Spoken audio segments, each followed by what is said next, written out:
Hello, everybody. Welcome to the live at the waterhole here with Wild Earth.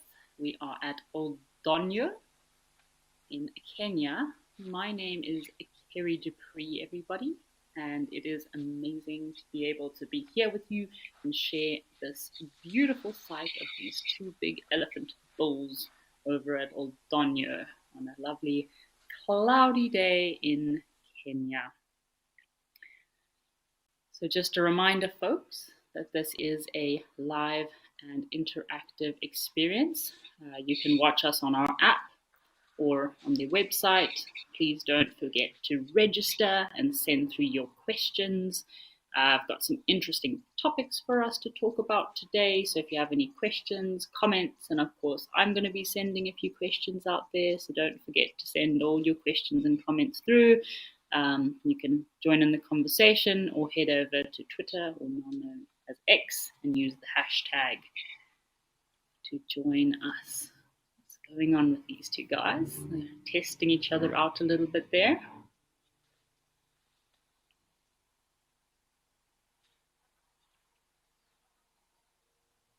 It's my waterhole. Who's the wondering who is going to be submissive here? Oh.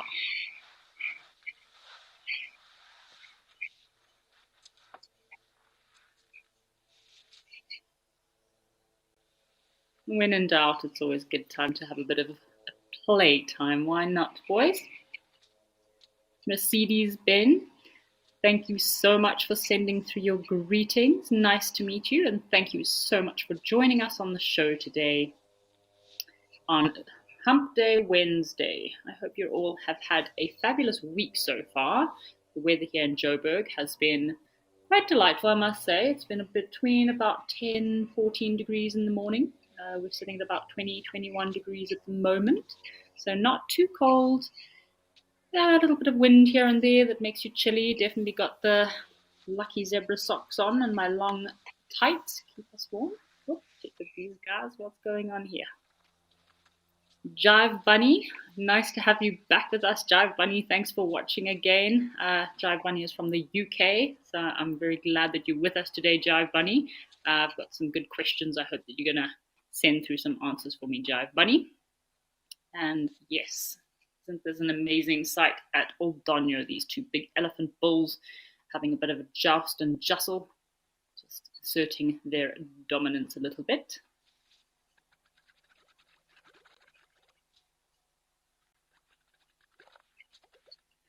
Sandy, thank you very much for sending through your comment. Thank you for being a new member to the Wild Earth family. I hope you will be with us for many years to come. And yes, welcome to Live at the Waterhole. I'm really excited to see what is going to pop up today on our different Live at the Waterhole Africans all over Africa. So sit tight. I've got my birding book ready. I've got coffee close by. I'm super excited. Oh, what's happening? See how this elephant bull just quickly turned around and glanced over to the right. I wonder if there's another elephant. Oh, giraffe, check at that. Hello. Our elephant bull all of a sudden got a bit of a fright and spun around on his back legs and showed us that we have a few giraffe joining us at the camera today here at Old Donyo. Kruger Shots, thank you for your comment as well. Apparently you're underwater in Cape Town again. Shucks, must be some floods in Cape Town. I know the weather has been quite erratic and there was some strange snow in the Drakensberg a few weeks ago, as well as a lot of rain in Cape Town about 2-3 weeks ago. So shucks, the weather is definitely changing quite a lot, obviously all around the world. Yep, definitely need to get a life jacket and maybe a little blow up tube for Cape Town if it's going to be flooding like that. But it's really great to fill up those dams. I know Cape Town can be quite a dire area for water. They really do struggle with water in Cape Town. So good that you're having some rains there in Cape Town. And Spas Iankov, Thank you for your comment as well. And yes, it is amazing to be able to start off this show today with some elephants and some giraffe. Let's have a quick listen there to what's going on. There's some oxpeckers that have also just flown down to the watering hole for a drink.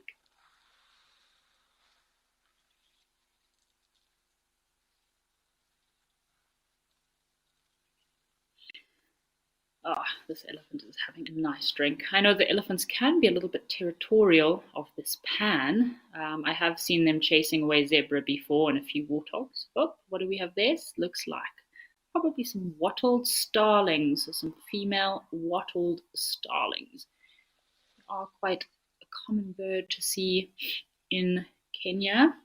The females, unfortunately, are a little bit drab in color, but the males have this absolutely exquisite black and yellow colorations on their head, face, and neck. And then, of course, the males have these very interesting yellow wattles that kind of dangle off their chin during the breeding season.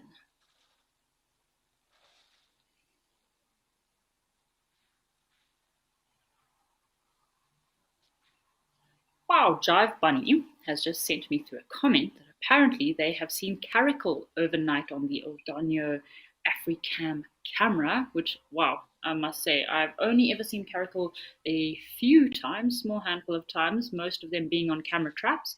But yes, the caracal are definitely a nocturnal species that if they were walking past a little pan like this, I don't see why they wouldn't come for a bit of a drink or even use this pan as a hunting spot.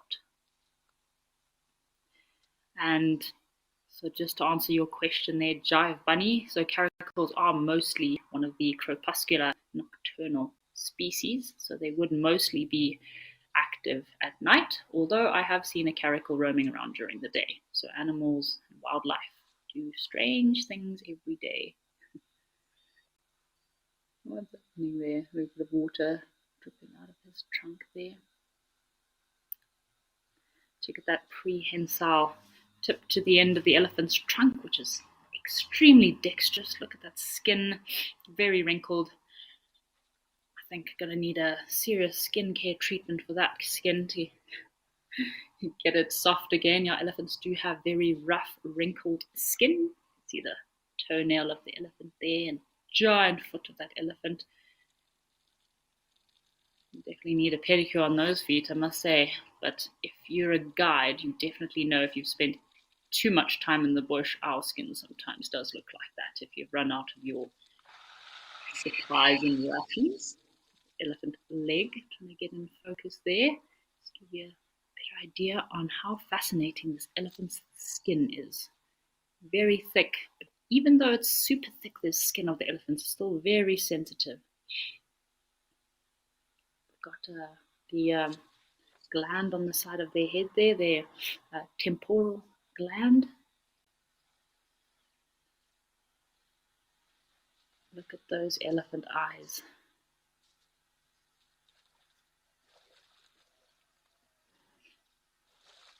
So if you're just joining us here, we are checking out the skin of this magnificent elephant bull, admiring his eyes and temporal glands and how thick the skin of the elephants is. And they also have tiny little hairs, like little filament hairs. Baby elephants, it's a lot more prominent and you can see it a lot thicker, especially in like a forest elephant. But as they grow up, they do kind of become a little bit less hairy than when they're babies, and these hairs do help them to be quite sensitive in picking up anything that might be on their skin. Their trunks also, next time you see an elephant, I do urge you to have a closer look at their trunks. They still do have quite a bit of fur left, or I wouldn't say fur, but small hair particles left on their trunks and also on the bottom of their chinny chin.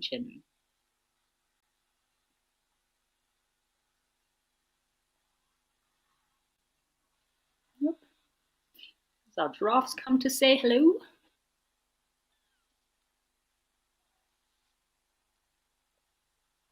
Oh, Mercedes Beanie apparently spotted a lioness at Jabulani about an hour ago.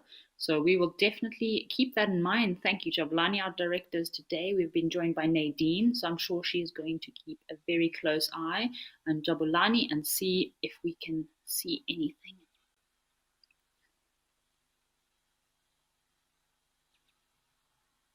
If there's any lions coming back.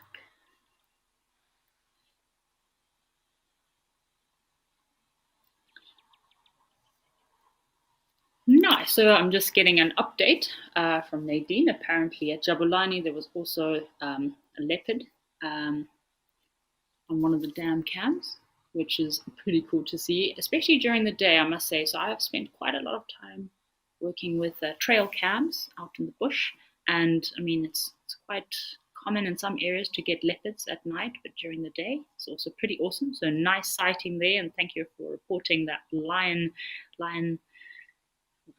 for us. What have we got here?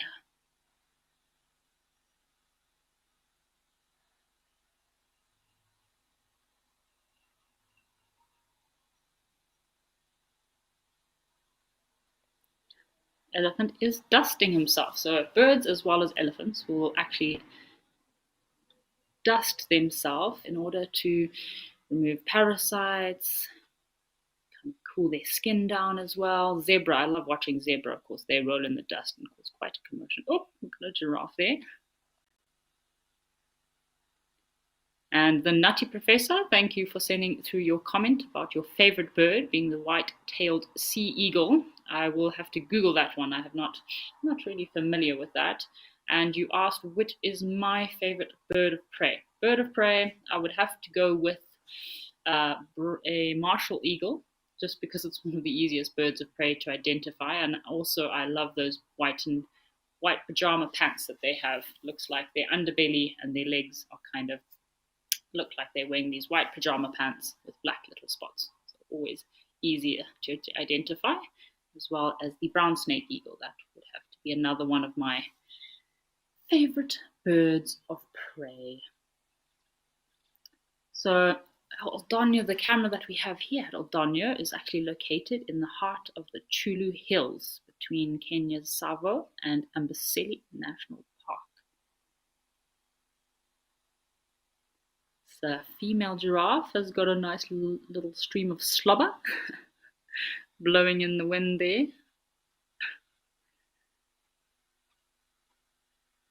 Yep, she is definitely prepared for her close-up there, and that is a very long one. Yeah, it's always that bad moment whenever you're about to have a photo taken. It's just something always happens. Oxpeckers were giving her a bit of a hard time, helping groom any ticks or parasites that might be sitting on her. Look at those lovely long lashes. Looks like she's had extensions.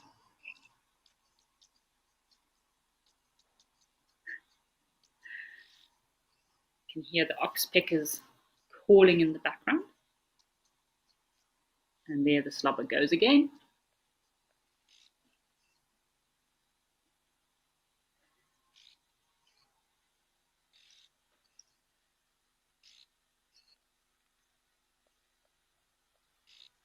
So I'm yet to see the yellow baboon yet on this Oldonyo dam cam. I'm super excited. I hope that one day yellow baboon might pop up. I'm used to the chakma baboon in southern Africa, which I'm sure a lot of our viewers are very well versed with. If you have traveled to southern Africa, been through parks, stayed at campsites, I'm sure you have dealt with the frustration of having to watch your campsite and vehicles, otherwise baboons and vervet monkeys. The chakma baboon will definitely take a chance to quickly come and help itself to your picnic in the park.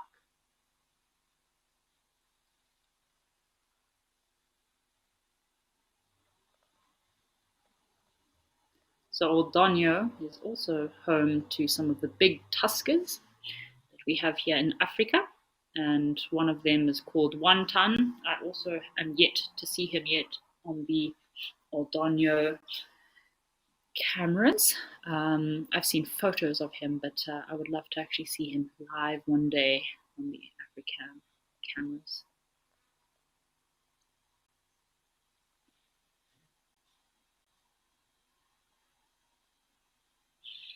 All right, well, let's go over to Olifantsrivier and see what excitement is happening over there in the Kruger National Park.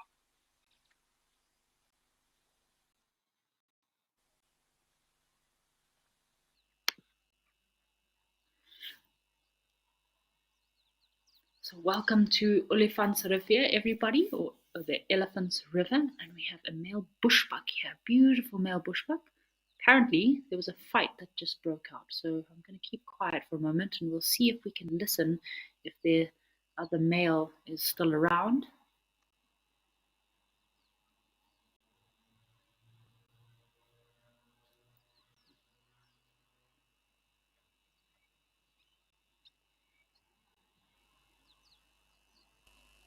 Check it that boy, beautiful male, nice thick horns, thick neck.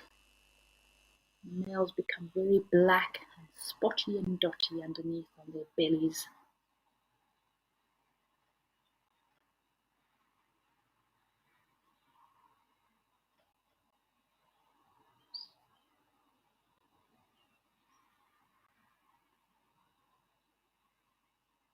So apparently these male bushbuck, there were two of them, and they were just in a bit of a fight. So unlike impala, the male bushbuck or the bushbuck species themselves are more solitary, so you generally will only see two, maybe maximum three at a time.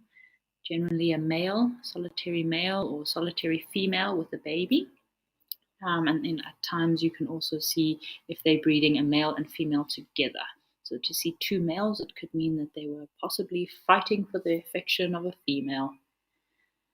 What a hard life for a male bushbuck.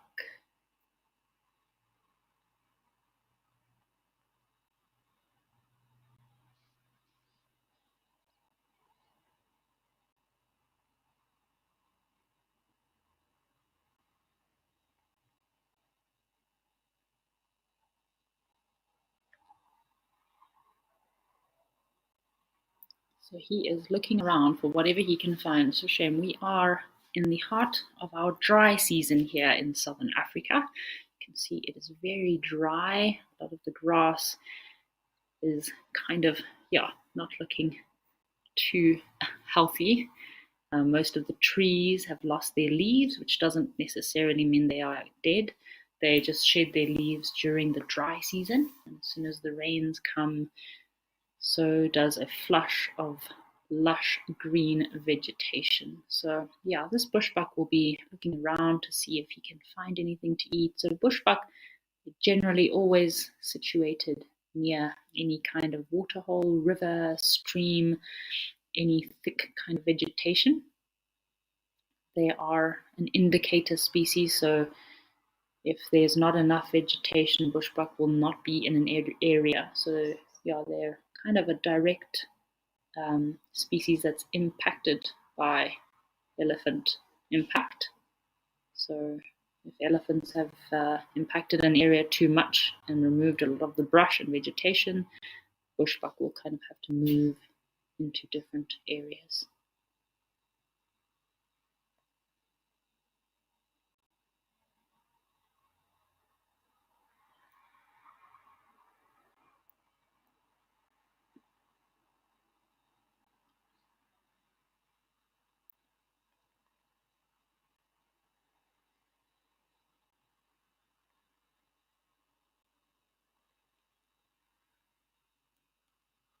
So this bushbuck, he will be having a look to see if he can find any possibly small shrubs. They also feed on little legumes, short-growing grasses, pods. They love the acacia, possibly any acacia pods. I've seen them also eating sausage tree flowers or the anna tree pods.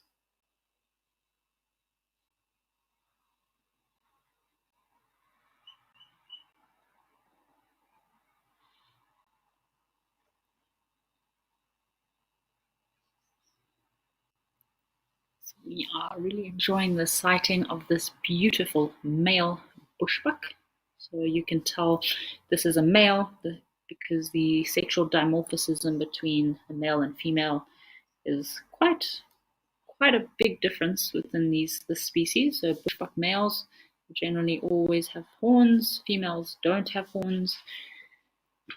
Males are also a lot more bright colored.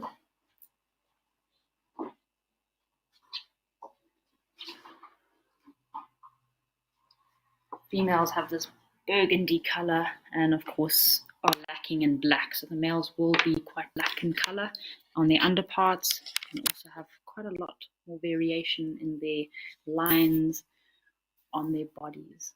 This doesn't look like the biggest male I've seen. I must say, I think I've possibly seen a bigger male than this, but he's still a decent specimen. Often you'll find males that have been in fights might have half a broken horn, tatty ears. He's really on a mission looking for his lunch.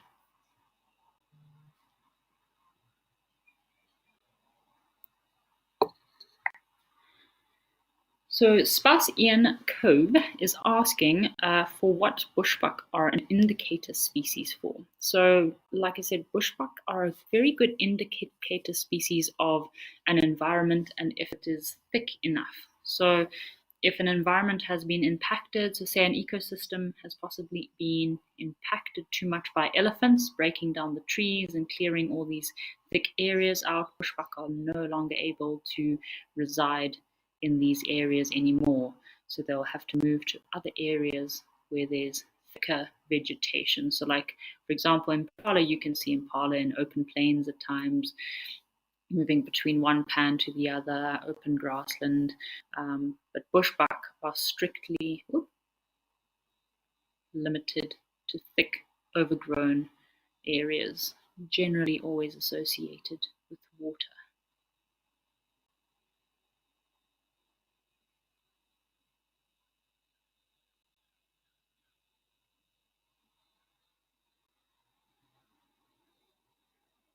So there are quite a few different variations of impala, up to 25 to 27 different subspecies of bushbuck that have been identified within Africa. So it's not just, hello boy.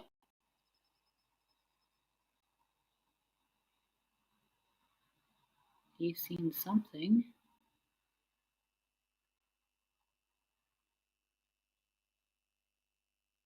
Oh, the other bushbuck is right behind him there.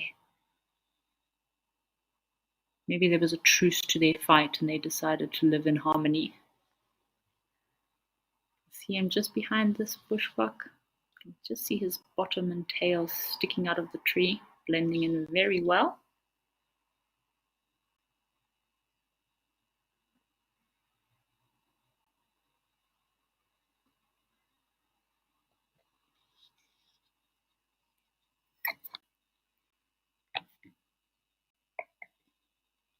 Oh, look at that boy. Also a nice big male bushbuck. Two beautiful male bushbucks there.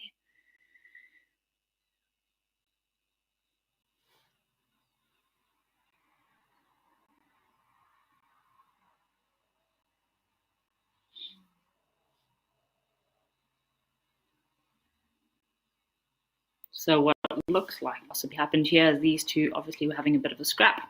There was a bit of a dominance challenge. So again, sometimes for safety, Nyala might hang out in groups. Well, find a partner and hang out with another male, as long as one male is always submissive to the other. Can be for protection in areas like this area that they're currently in right now. There will be a lot of lion and leopard pressure in this area. So if you have a buddy with you to help have another pair of eyes and ears looking and listening for any predators, it's always a huge advantage.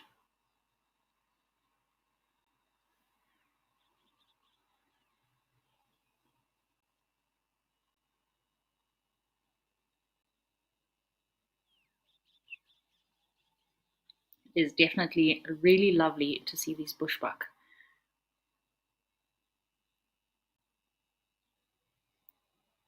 especially two males together. Don't You see it every now and then, but it's not a common sighting, I would say.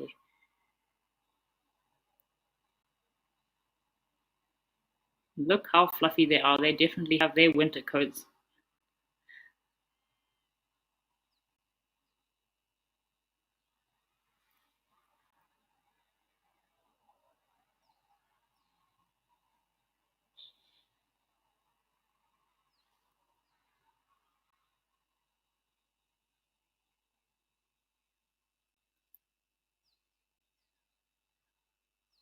So I've only actually ever seen two different subspecies of bushbuck. Obviously, we have our bushbuck that we're used to in southern Africa, and then the other bushbuck I have also seen is the harnessed bushbuck, which is found in West Africa, which is pretty much exactly identical to the bushbuck we know of here in southern Africa, except for the fact that the females are a lot brighter in color, and I'm convinced have a lot more spots and stripes. And of course, they have a kind of like a collar or a breastplate in the front of their chest there. Jive Bunny, I can agree with you on that. These little bushbuck are definitely very lovely, elegant antelope, and quite often overlooked. People, if you are whizzing through a park at 40 k's an hour, which is the general speed limit of most national parks, and you don't take the time to enjoy the park, you might not see these little bushbuck along a riverbed like this one. What a lovely day. Check it, that river. Nice to still see some water here in the Olifants River at this time of year. Some little islands over there. Let's have a look what is around.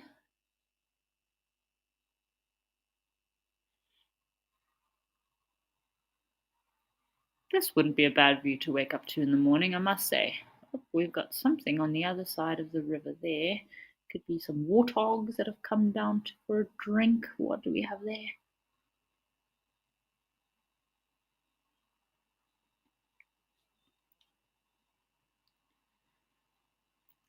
We are searching to see if we can find a crocodile. There was a crocodile somewhere around here that we're just having a bit of a scan to see. Where is this crocodile? Oh, there we go. Oh, well done. Spotted. That is a cute little crocodile lying in some thick mud that looks like chocolate mousse, sunning himself and enjoying the sun on this winter's day.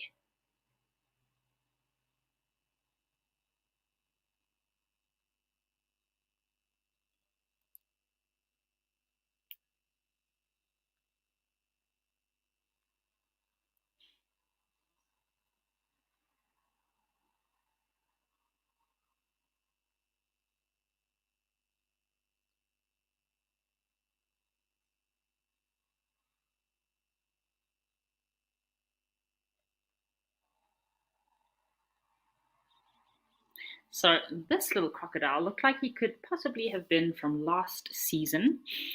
So generally, crocodiles' nesting period when they start laying their eggs is between August September.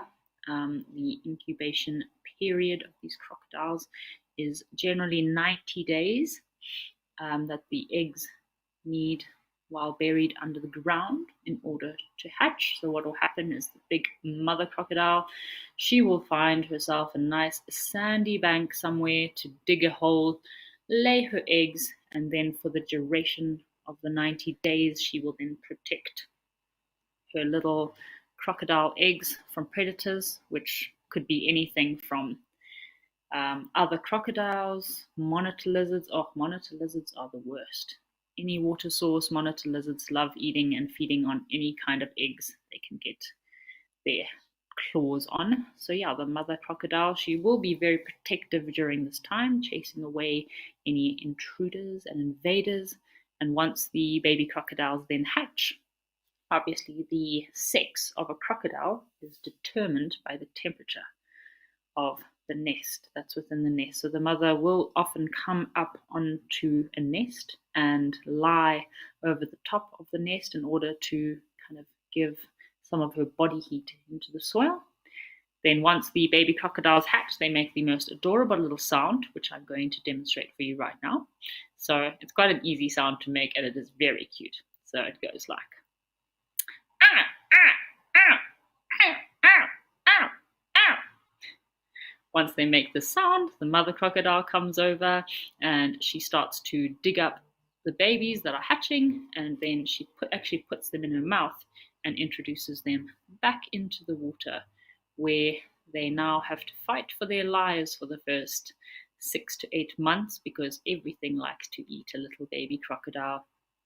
So those big crocodiles you see of up to 6, 7, 8, 9 meters, it's taken them quite some years to get to that size, and surviving their first few years is definitely a challenge, because again, they are a very good snack for a lot of different creatures, anything from, again, bigger crocodiles to fish. I've seen fish eating little crocodiles if you have a big fish, fish eagles, herons, oh yeah, monitor lizards again. So yeah, they definitely do have to evade a lot of predators, these crocodiles. This crocodile will lie here and absorb this nice warm sunshine, seeing as they are ectothermic, needing to be heating up their little solar panel scoots on the back of their body in order to regulate their own temperature.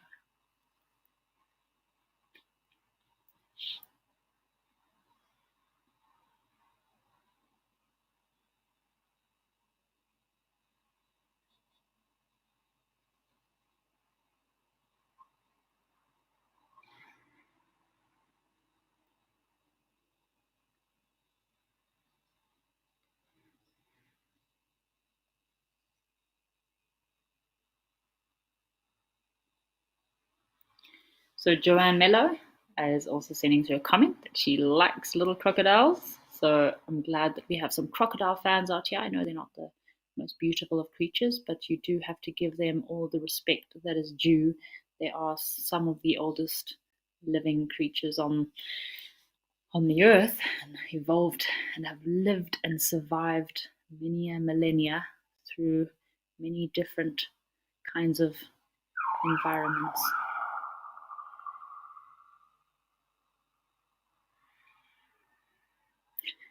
Oh, Joanne, I'm glad that you do like crocodiles. I must say the babies are pretty cute, but the adults are no. I don't trust them. I'm yeah, rather petrified of big crocodiles. I give them all the space and respect that they deserve, but it does become a bit of a problem when you're canoeing and kind of on boats a lot. So I spend a lot of time doing safaris. I love doing canoe safaris, and of course, as much time on a water on a little boat as I can spend, I do. But yeah, crocodiles are not my best friend.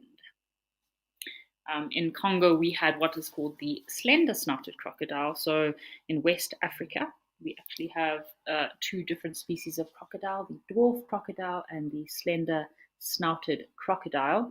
So it was three species actually. We actually also had the Central African Nile crocodile, which to be honest is pretty much exactly the same as the Nile crocodile, just occurring in a different region. And because these crocodiles are all quite small and not really a threat to humans, that meant we got to spend a lot of time in the water. But in my last year or so in Congo, we were having a lot more sightings of the West African Nile crocodile, and definitely seeing a lot more bigger specimens, which made us a little bit reluctant to jump in the water every 5 minutes in order to hold the boat and have sightings. So yeah, I would not do that in the Zambezi River for sure.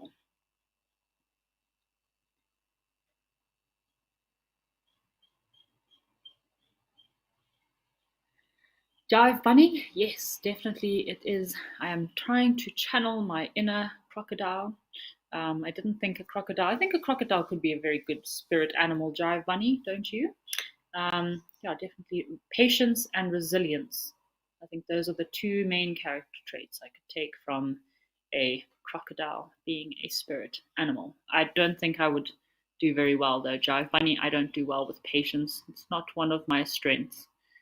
Um, with wildlife, yes, but out of wildlife situations, I struggle with patience, Jive Bunny. So thank you very much for that.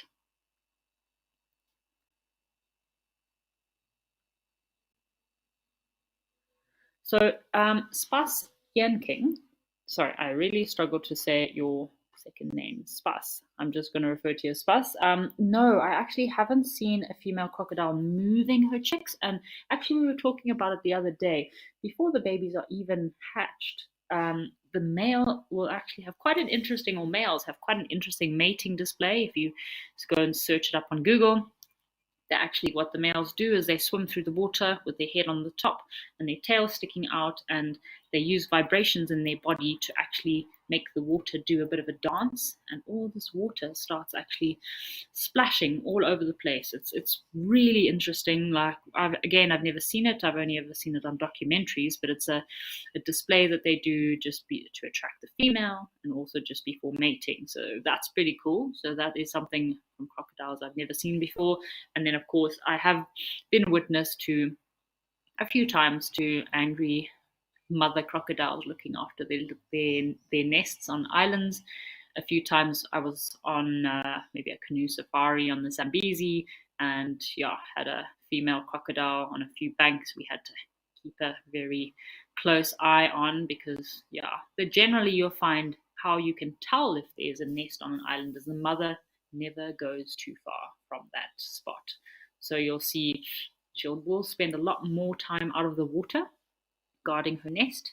And if disturbed, she will go into the water, but she'll never go too far. She always keeps that beady little crocodile eye on you, watching to make sure that her clutch of eggs is protected. I've been walking on a sandbank once and had a crocodile female not too happy with me. So we had to evacuate very quickly.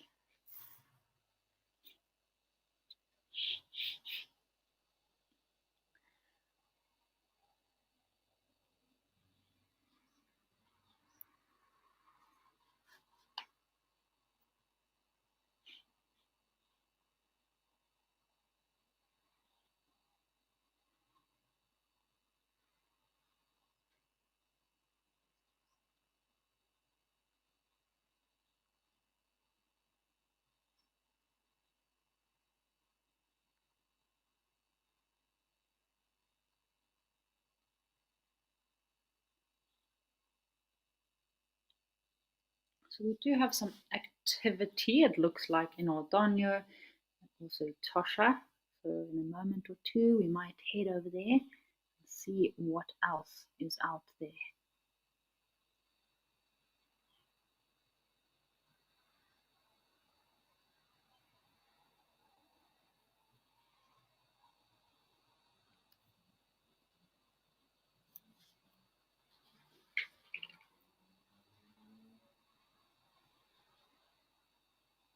I think this crocodile is having the best time just sunning himself.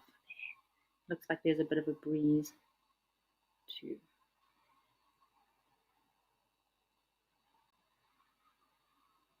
Whoop.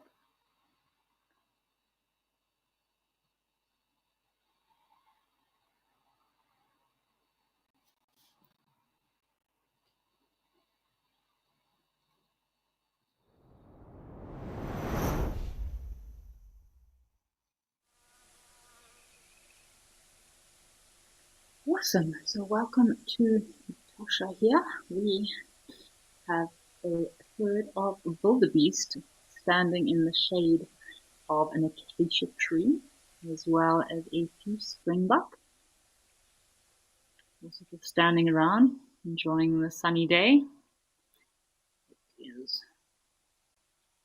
It's just past 1 o'clock, 1:10. So I can imagine in Etosha it must be getting a little bit warm at this time of day, and that's why these wildebeest are seeking refuge in the shade of this acacia tree.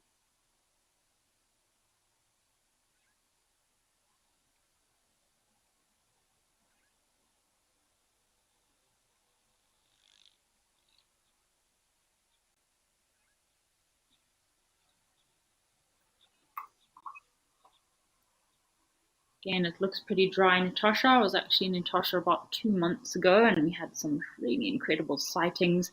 But yeah, I will admit it was rather dry up there in Etosha. I think I hear some possibly white-browed sparrow weavers calling in the background. Let's have a listen.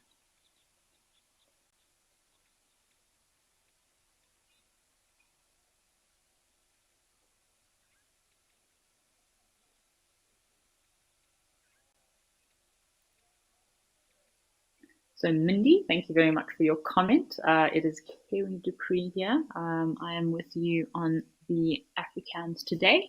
And thank you very much, Mindy, for joining us. We've had some elephants so far at Oldonyo. Over in Olifants River, we had 2 bushbuck males having a bit of a fight. And then now we've come over to Etosha, where we have some springbuck and some wildebeest seeking refuge in the sun, from the sun.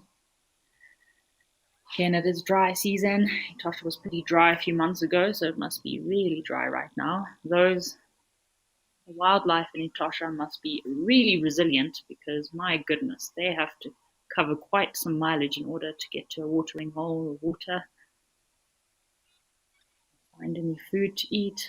Luckily, I know I did see a lot of the Fadehobias, the acacias, Fadehobia albidas, as well, were fruiting. So hopefully there's a lot of acacia fruits or Vachelia fruit that's falling on the ground, which helps to supplement a lot of wildlife in their diet and give them some extra protein during these dry times of the year.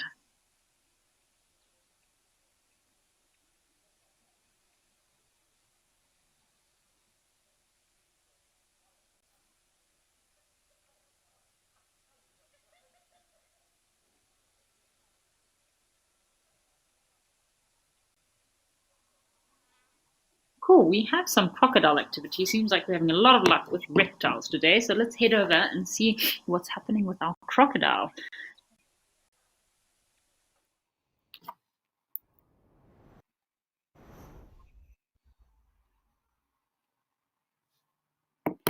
Whoa. So welcome, welcome. We are in Madikwe at Tau, everybody. And we have a crocodile that is on the move. Oh, we've got some ducks over there. Looks like a moorhen. What is this crocodile up to? Looks like a red-billed teal on the right. Oh, 2 red-billed teals on the right there, and a moorhen. Oh, what is this crocodile up to? He's definitely a lot bigger than the other crocodile we were just with at Olifants Rivier.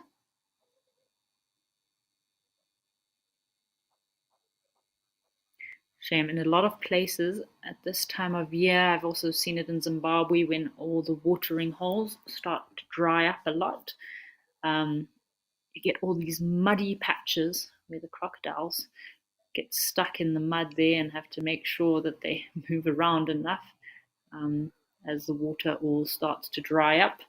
And when the pans dry up that the crocodiles are residing in, they can actually walk quite a distance, crocodiles, to get to another water source. Looks like he's decided to stop here, closed his eye for a moment, and now he's watching us with a very suspicious look on his face.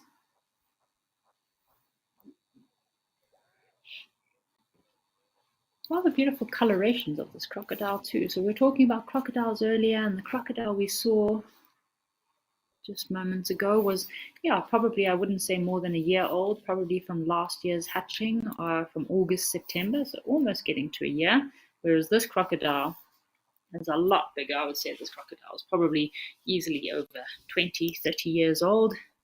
And for a crocodile to get to this size, he has to overcome a lot of challenges in life.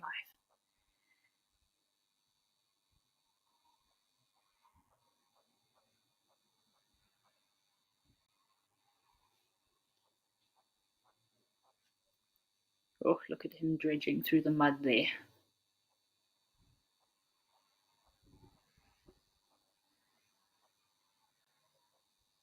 I would not want to be on the receiving end of that mouth.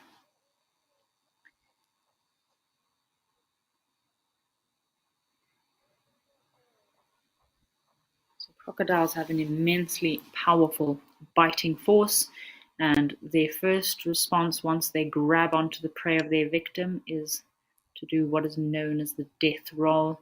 So they'll sit and wait at a watering hole, catch something off guard. Crocodiles are very opportunistic.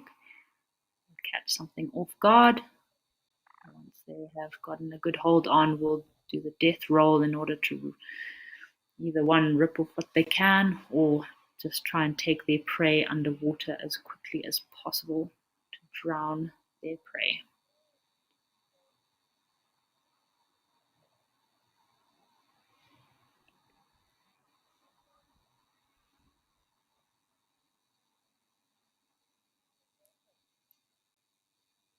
That's a beautiful picture there. You can see the skin really nicely. See how his eyes work. So they have this incredible skin with these the kind of round pieces of skin, what looks like skin on the back of the crocodile. They're called scutes, and that's what they're used to kind of heat up in the sunshine to maintain their body heat. And you can see just behind the ear, kind of what you'd say the ears, or just behind the eyes there are these two raised kind of lumps there, and that's what, when a crocodile is completely submerged in the water, all you see are those two raised lumps behind the eyes and the nose popping out of the water. And they say there is a way to judge crocodile lengths is by you take a kind of rough estimate of the length between the nose and those kind of first raised nodules on the top of their head there, and that can give you a kind of a rough idea of how long the crocodile is. Look at those teeth.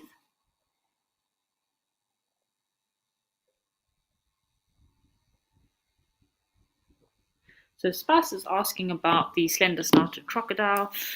So I was talking about earlier in West Africa. So a lot of people think in Africa we only get one species of crocodile, but actually there's many different species in Africa. So in West Africa, where I was working before, you do get the slender-snouted crocodile, which only grows to about maybe 2-3 meters in length, and they are actually very arboreal, so they do actually climb trees. They're actually really good tree climbers. They've got long back legs.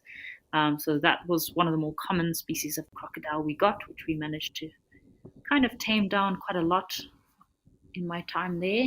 So we got some really cool close-up sightings. We'd also get the dwarf crocodile, which again does not grow very big, not more than a meter or two. And that hangs out in more thick, swampy, forested areas. And of course, in my last year there, we started having a lot more sightings of the West African Nile crocodile, or Central African Nile crocodile, which again, still a lot smaller than our crocodiles we're used to, the Nile crocodile in Southern Africa. But, got some black wing stilts there. Better get out the way.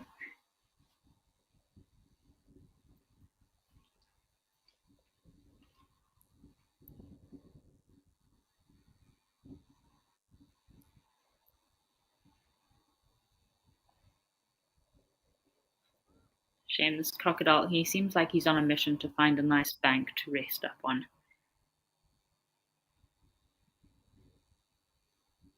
Yes, Joanne Mello, I definitely agree with you there. These crocodiles are definitely silent but deadly. They sit and wait and can sit for hours and you would not even notice. A lot of the time, you just think it's a piece of debris in the water or possibly a log. And then they very quickly can propel themselves out of the water and grab onto their prey. And of course, you're at a huge disadvantage if you're in the water. So yeah, I definitely would always recommend, if you go to safari, go on safari to Africa, never go near water in a national park. Always be very, very wary. Listen to your guide, because these guys, crocodiles, they are not a joke.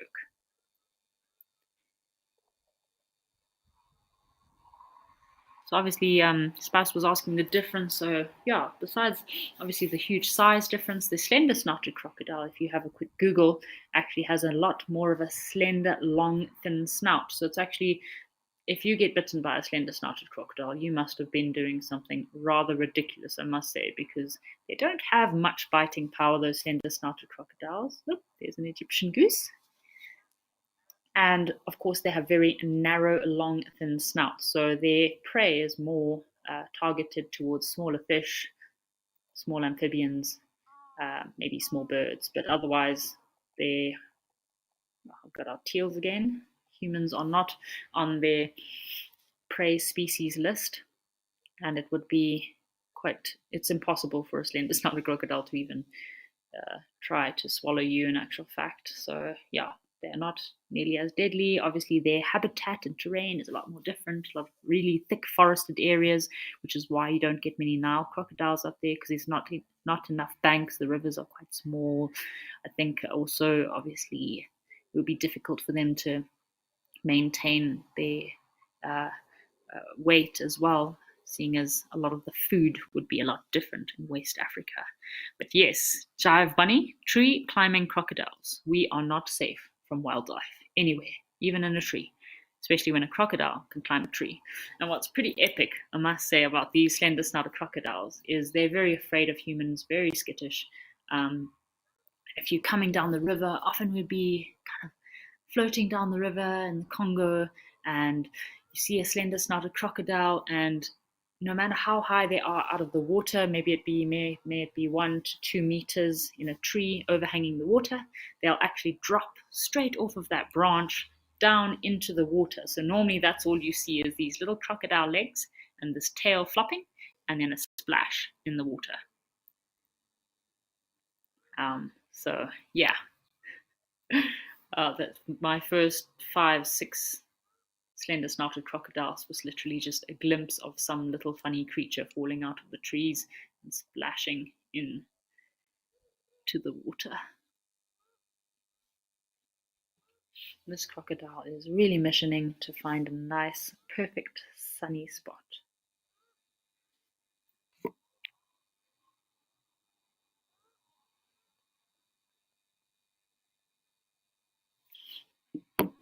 Just struggling to follow this guy, so let's just see for how much longer we can keep an eye on him.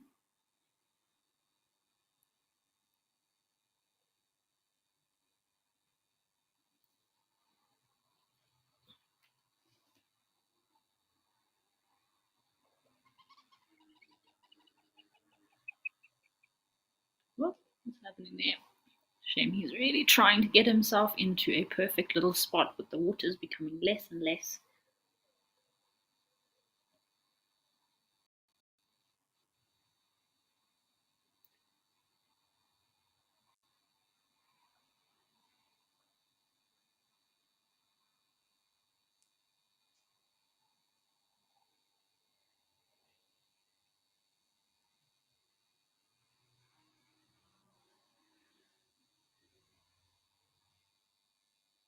Shame, he's really having to mission his way around this muddy patch. So while we are on the topic of reptiles, there's actually a new snake species that has just been discovered. That was pretty exciting. It's popped up on my phone a couple of times recently. And it's actually an anaconda species known as the green anaconda that was obviously recently discovered in the Amazon by a team of students from the University of Greenland. Um, and yeah, they found this incredibly large snake that they thought that, wow, this looks like an anaconda, but slightly different in color. And they actually realized it's a completely different species, which I must say is pretty epic that even in this day and age, we're still discovering new species every day.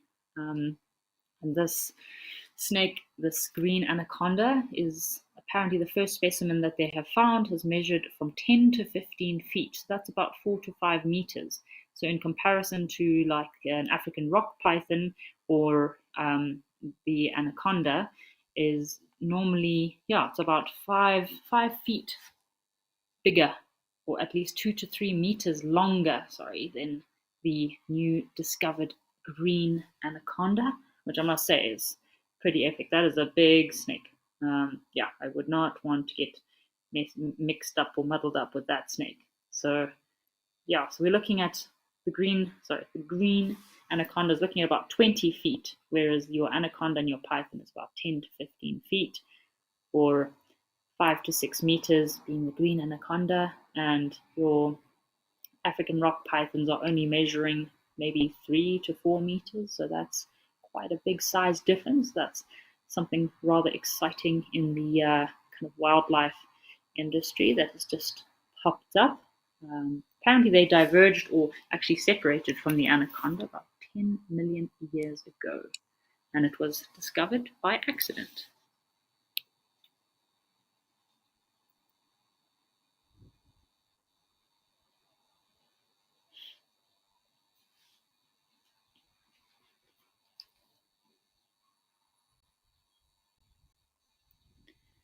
So this crocodile is moving a bit far away for our cameras to reach, so we might have a jump over to one of our other locations and see what we can find. We've got some teals there, we've got a shelled duck on the top right, and that looks like a glossy ibis. Of course, a lesser moorhen. The birding here is lovely. Wow. Check out those birds. We've got some elephants that are possibly feeding on some minerals close to the water. It looks like a bit of a sodak area there. We've got a tuskless female elephant.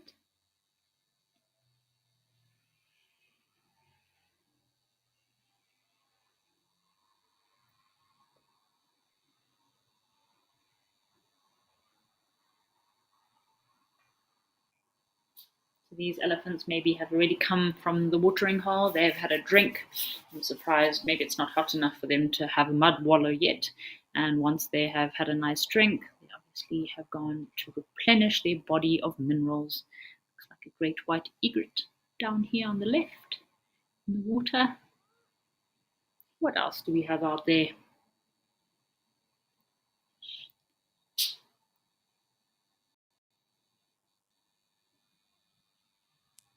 Birding at little spots like this is always fabulous. I must say, I am a very avid birder myself. I've got my bird book here with me, and of course, multiple bird apps, way too many, to keep up with all the bird life that's happening here, there, and everywhere. Birds are always all over the place. They never let you down. So if you're ever on safari and you're not seeing too much, just look out for the birds, because there's actually some really incredible birds out here.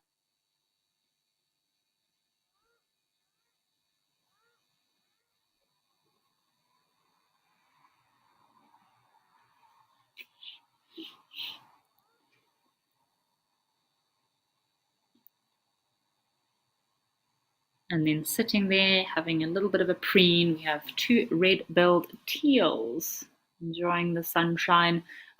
It is a winter's day, so if I wasn't, as soon as I'm done with the show, I'll probably also go and sit out in the sunshine myself and absorb some of that sun's rays, vitamin D, get some fresh air, just like these teals. They'll groom themselves and then tuck their beaks into their wings and have a little midday nap.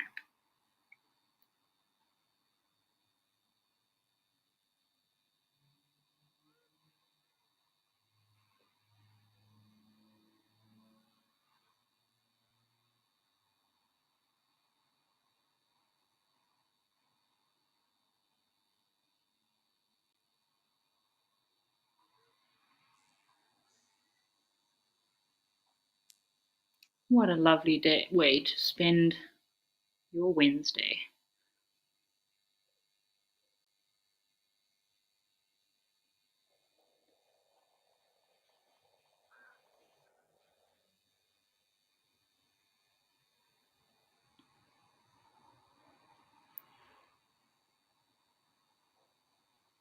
Yes, I do really enjoy when you're sitting at watering holes and pans. It is always lovely to be able to come and sit at any water source, because not only does it attract wildlife, but the bird life is normally really great. You have all your waders, you have your egrets, if you're lucky, some storks, some ducks, teals. and all your other smaller waterfowls that are generally associated with wet aquatic areas.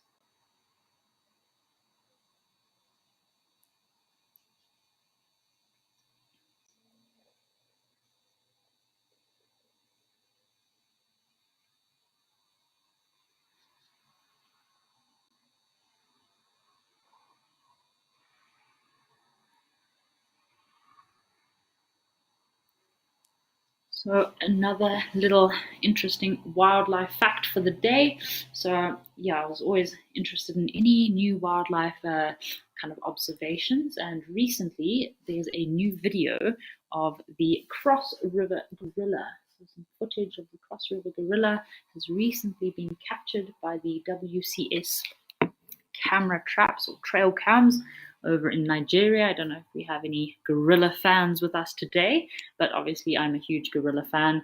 So most people don't actually know that there are actually 4 different species of gorillas. So you have the eastern lowland gorilla, western lowland gorilla, cross river gorilla, and of course your mountain gorilla. So the cross river gorilla is very restricted in that its habitat is restricted to very thick mountainous areas in Nigeria and Cameroon. So there are actually no tourists that are able to go and find these gorillas, because if you did want to find them, you would probably have to camp out for about a month in the forest waiting to see these gorillas. And if you're lucky, you'll find them. But yeah, there's like these gorillas have even been very, very hardly recorded. And yeah, I think the first footage ever recorded of these gorillas was actually only in 2020, I believe. 2020, July 2020 was when WCS actually got the first bit of footage of the Cross River gorilla. And then, yeah, this recent video that's just come out, really epic. You can go and look, have a Google online, just say recent footage, new footage of the Cross River gorilla.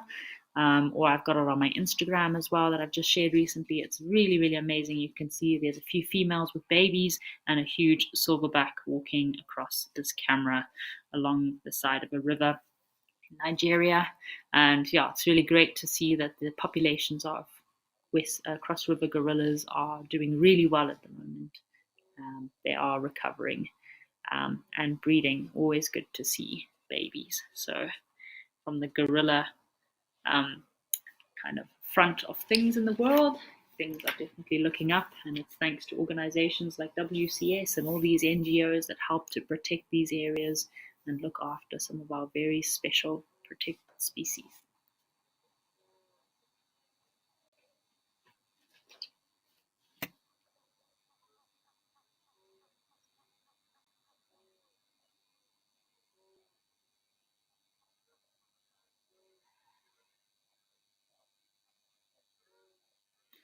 We have just been trying to have a scout on some of our other cameras in other locations to see if we can find any birds. But yeah, not sure if there's too much bird activity going on. But in the meantime, let's head over to Old Donyo and see what's waiting for us there.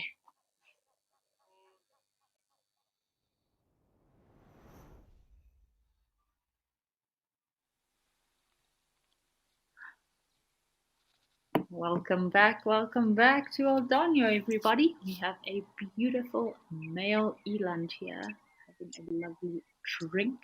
Shane looks like he is very thirsty.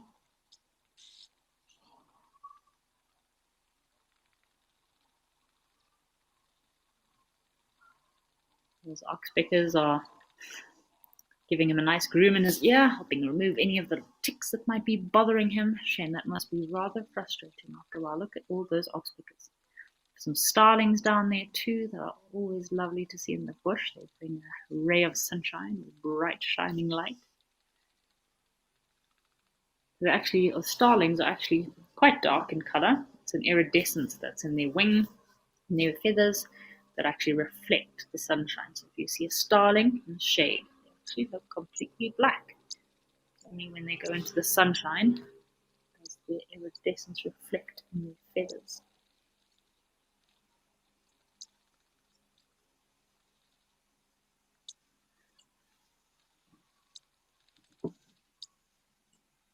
These are red-billed oxpeckers. Oh, look at them giving a bit of a dig in there.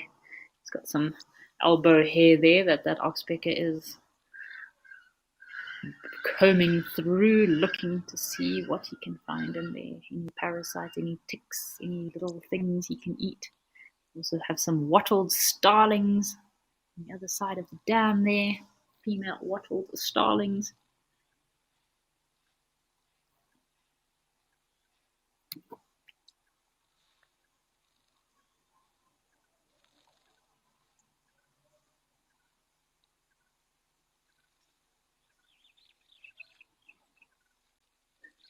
Check at these guys getting in there. Oh, so these oxpeckers can be a bit of a, they can be a help, but they can become pests. And yeah, if any of the animals have open wounds, they do sometimes peck at them, which again can be good because it keeps them kind of free from. Look at those red-billed oxpeckers. I love their little ring, the yellow ring around the eye. Bright red bill. Also having a bit of a drink. Juveniles, you can see this is a juvenile here, close to the camera, right on his chinny chin chin. Juveniles, obviously their beaks haven't had time to change color. They're still brown in color.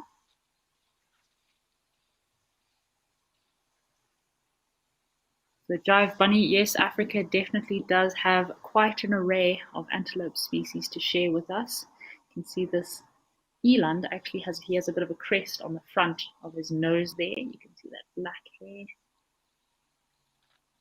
water dripping from his mouth.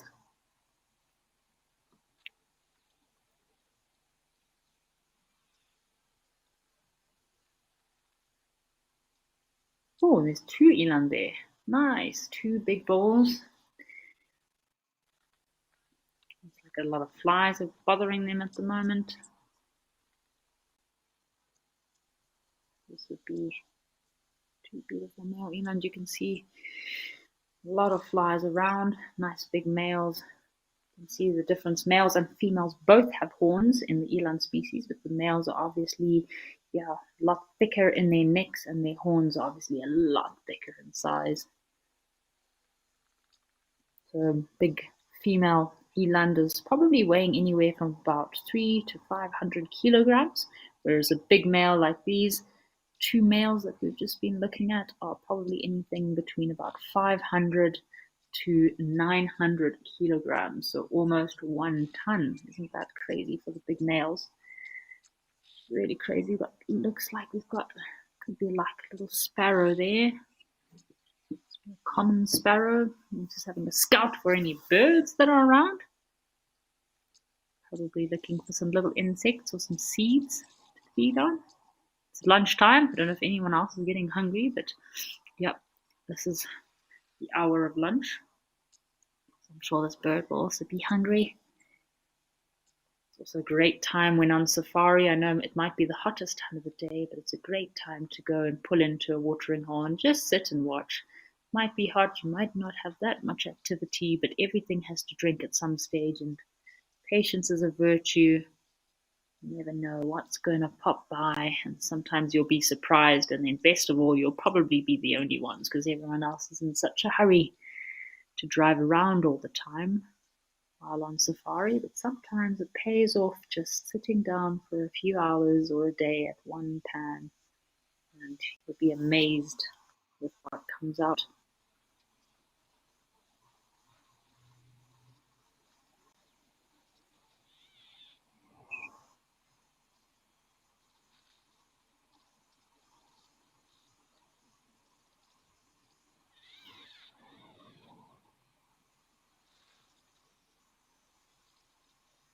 We are scouting around to see what birds we can find. I have had one of the days I was on the Old Donyo dam cam that we had a very strange bird calling, and I had no idea what it was. So I'd love to kind of see a lot more birds in Kenya. I haven't spent any time guiding in Kenya yet, but it's definitely on my list. Same as seeing the black leopard in Laikipia would be awesome. Check at this, another elephant. So we started off the show with some elephant bulls here at Old Donyo. Now we have another friendly elephant bull coming to say hello.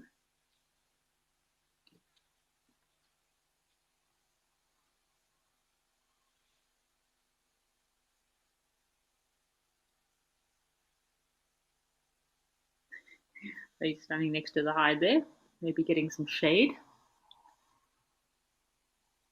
Up and our eland have disappeared. There, some more wattled starlings.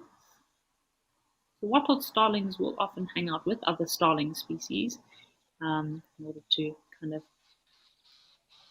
yeah, they're normally in big groups. The starling looks like he's just had a bath. Feathers look a bit wet.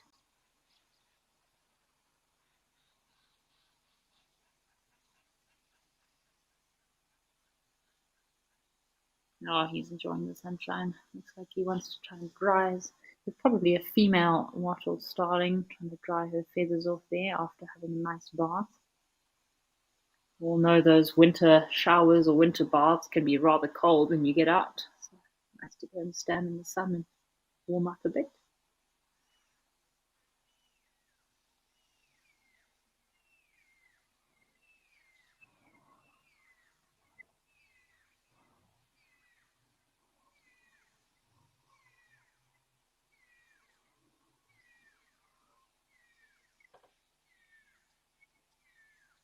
Corner in the background there. Oh.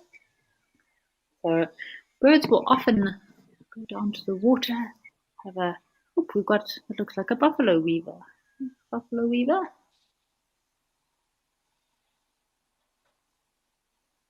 The juvenile. Some red bill. Yeah, I'm a bit unfamiliar with this bird. I don't know if any of our viewers have an idea on this bird. It kind of looks like a buffalo weaver, could be a juvenile. I'm just going to have a look in my book and see what is this species here. He's definitely not a wattled starling, even though he looks like he's trying to blend in at the moment. Could be a weaver of some sort. In Kenya, they have a different weaver species that looks similar to a buffalo weaver. I don't know if we have any Kenyan bird experts watching the show today.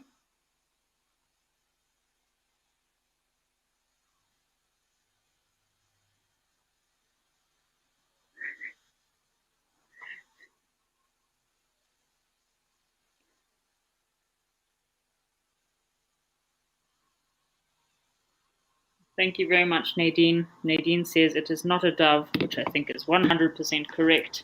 So my bird app is not helping me much. I'm going to have a look over at my book while I give our viewers some time to maybe send in a comment if we have any viewers that might be able to help me with an ID of this bird. It looks to me like a juvenile buffalo weaver, but I'm just going to double check.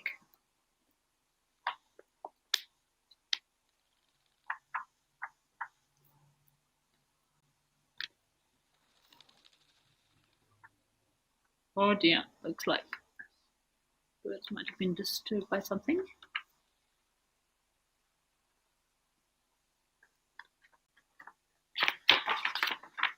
Well, while we're waiting for an ID on our bird species, I know we've had a bit of an exciting week over at some of our locations on the live drives. Oh, we were also talking about reptiles today. So if anyone has a favorite snake you would like to send through, as well as an ID on our mystery bird here in Kenya, please feel free to send through your comments. Oh, there's a few. My goodness. Yeah, these are our mystery birds that we're looking at in Kenya, and I'm in the bird book, and I'm on Weavers. I've looked in my app, and I'm not winning. So if you don't mind helping me with an ID of these mystery birds, anybody, I would be very grateful. As well as I would love to know what everybody's favorite snake species are, especially Jive Bunny. Jive Bunny, I'm very curious what your favorite snake species is. Mine is definitely going to have to be the variable bush viper, which again is common to West Africa, and of course the Gaboon viper, which I have been very lucky to have seen, I think twice, which was super lucky.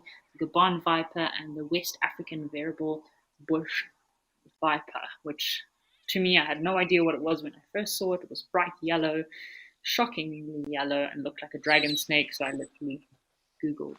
Let's chase them away now. I googled dragon snake and this bush viper came up. So Jive Bunny and also Joanne Mello, I would love to know what your favorite snakes are in Africa or anywhere. And if anyone can help on an ID of these weavers. I'm still looking. Kenyan birds are new to me.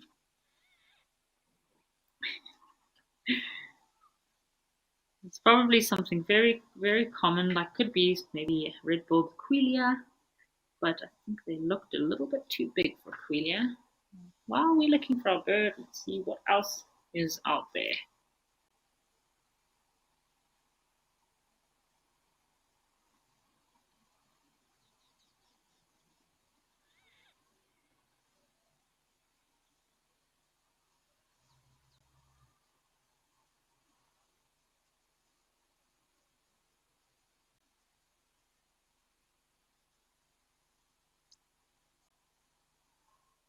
So Jive Bunny was also commenting on how many antelope species, that we have so many antelope species in Africa. So Jive Bunny, there's actually between 60 to 70 different antelope species in Africa. 14 of these species are also Asian species as well. So yeah, more looking at like, yeah, 60 species. That's a lot of antelope species that can be found in Africa, and it's everything from the smallest duikers, the blue duiker and the sunni, little dik-dik, all the way up to our antelope, like large antelope like kudu, nyala, and like we've just seen the majestic eland.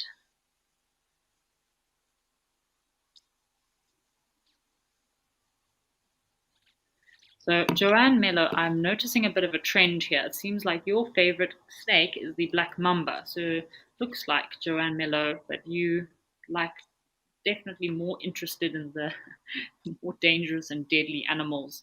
Um, yeah, black mamba is renowned over Africa for definitely being one of the most deadly snake species in Africa, although there are a lot of other deadly species in Africa, not as many as in Australia, but black mamba is definitely very well known. And most people don't actually know that the black mamba is not actually black. Mostly black mambas, their color can vary, but mostly is different shades of gray. And it gets its name from the black coloration inside its mouth. So they are very aggressive snakes. And as soon as they open that mouth of theirs and hiss, that's when you see black inside its mouth.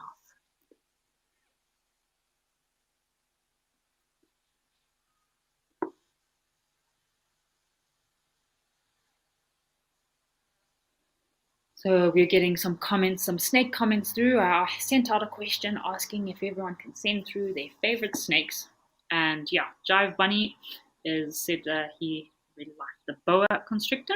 I'll definitely agree with you on that, Jive Bunny. The boa constrictor, just like the African rock python, very variable colors. And yeah, they've got really interesting patterns, I must say, in different regions. They have different colors. And we also have a lady Macbeth who likes the night adder. And I'll definitely agree with you on that, Lady Macbeth.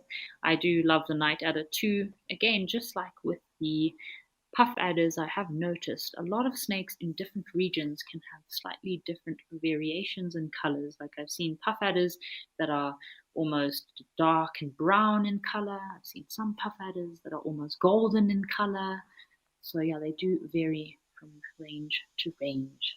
We have a giraffe that has just joined us here in Oldonyo over in Kenya.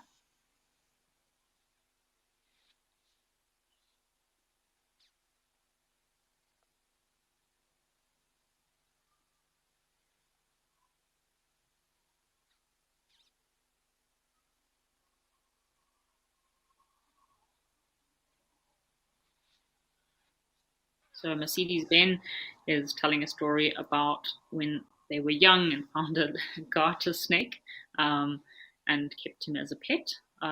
Yeah, sounds like um, they snakes. I don't know. Like I said, I'm not too much of a fan of reptiles. Crocodile snakes, I stay far away. Although I have had many times where in camps it always happens. You always find a snake somewhere, and who gets called first is always the guides. There's been a few times we had to do some emergency snake removals from camps. But thank you for your story, there, Mercedes-Benz. Yeah, we've got a white-browed sparrow weaver coming for a drink.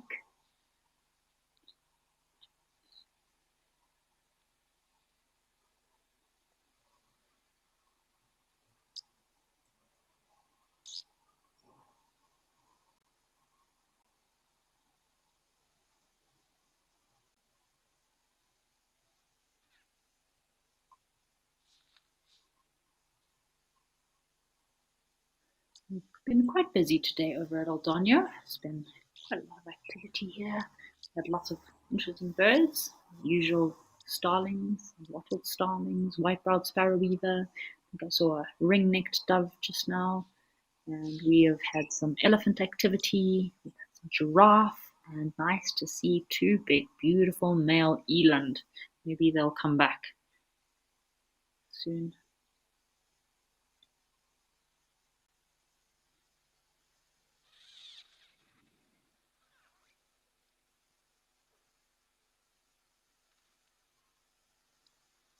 Oh, there our giraffe is. Hello. Having a nice Wednesday groom. So instead of, like us humans, going to a spa or a massage parlor, this is like an all-in-one animal preening, cleaning service, and it's for free.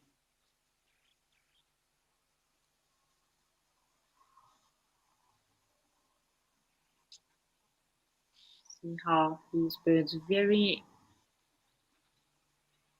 accurately comb through the hair of whatever host species they're on in order to pick out any parasites and ticks. So digging in the mane there, looking for anything they can find.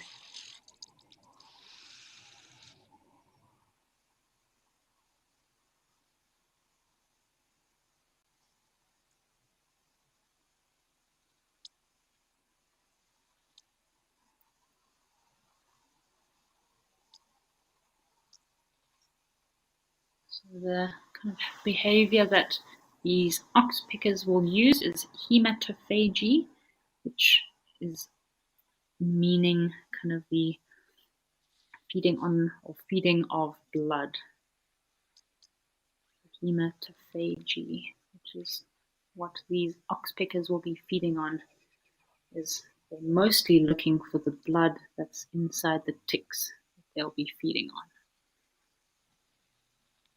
I'm sure there's quite a few interesting pictures in Africa of ox pickers getting stuck in the wrong places and not being quick enough to move out the way before an elephant dung falls right in on top of them. Or I have seen a few photos and in sequence of a red-billed ox picker digging in an elephant's bottom or around an elephant's bottom, waiting for ticks. And as the elephant decides to defecate, the poor little oxpecker went a little bit too far in, and after the elephant had used the bathroom, the poor oxpecker then got sucked into the elephant's bottom.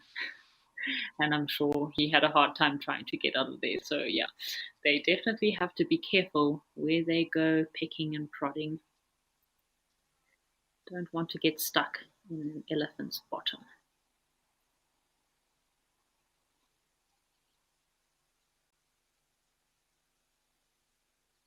So Jungle Jim is asking about oxpeckers and if they prefer to clean up certain animals. So I have seen oxpeckers on quite an array of animals.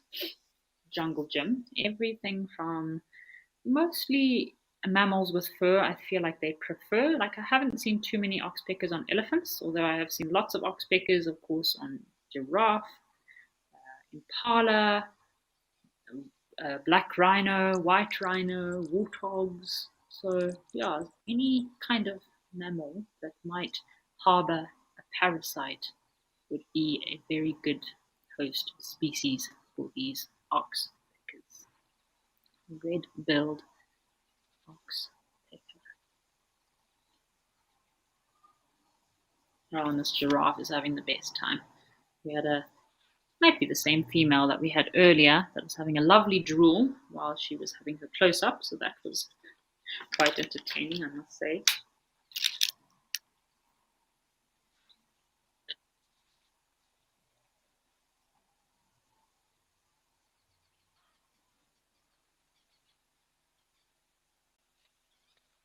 Whoop, here they come. The whole clan is there. Everyone's there, coming to feed. This giraffe must have quite a parasite problem.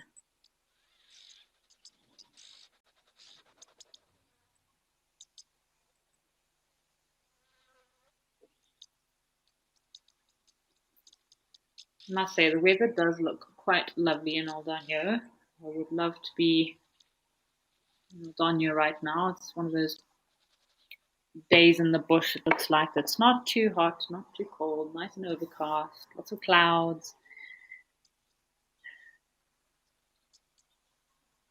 Good for game viewing.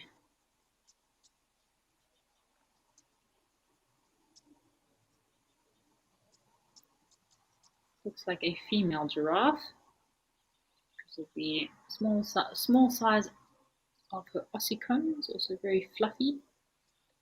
Ossicones of hers, the horns on her head.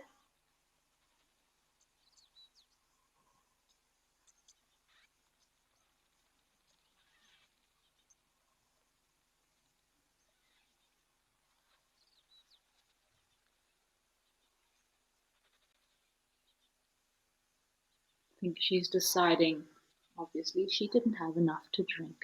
So watching giraffe drink is one of the most fascinating things. Shane, you definitely take being able to have a sip out of your water bottle for granted when you watch a giraffe bending down for a drink. Let's have a watch.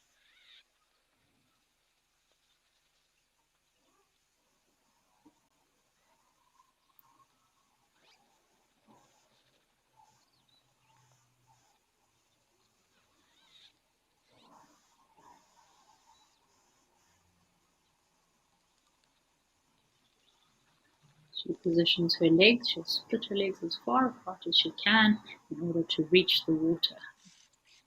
Seems like a bit of a challenge, Shane.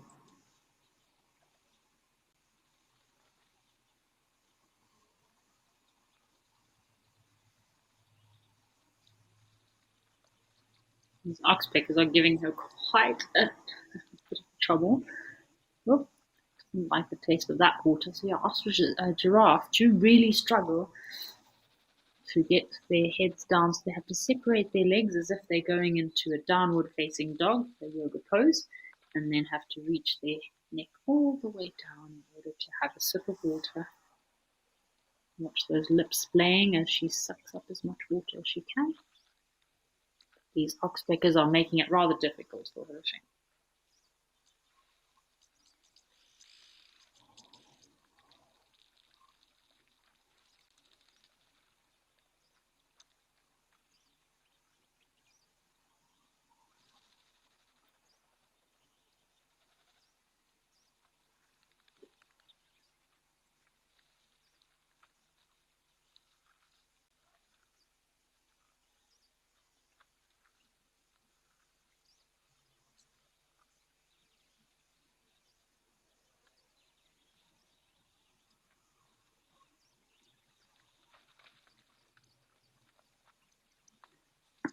I think she's had enough.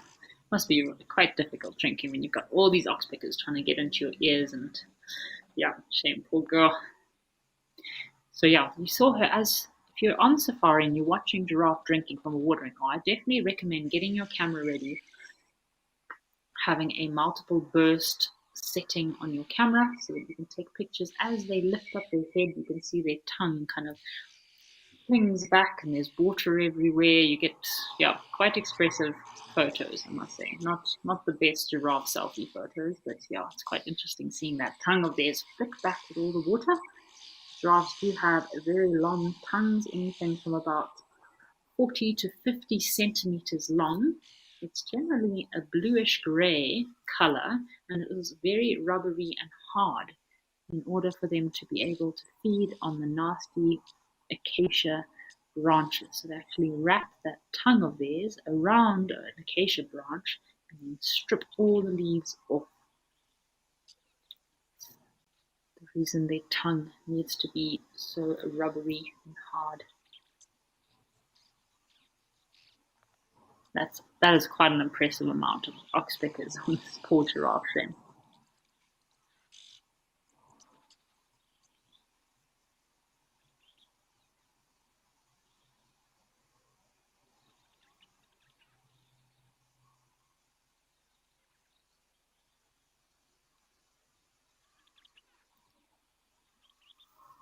So a bit of an update from our locations for the week. I know Juma has had quite a lot of activity a few days ago, about 4 or 5 days ago. They had a nice sighting of Nene, who's growing into quite an impressive young leopard male, I must say. He's looking like he's growing up a little bit. And then they had there's another giraffe. Talking about giraffe, they also had a giraffe kill on Juma as well, where they had the Nkahuma male lions, mohawk, and the black dam male. So it seemed like there was a whole lion gathering with all these lions coming together to feed on this giraffe carcass, which has been quite interesting. So if you tune in this afternoon for the sunset safari, maybe you'll be lucky and still get to see the lions feeding on a dead giraffe at Juma. And of course, I am dying to see Shalamba little cubs, or I hope that she still has 2 cubs at the moment. Only one has been seen recently, so we're all praying that Shalamba's other cub will be found. Look at this guy drinking. Another female.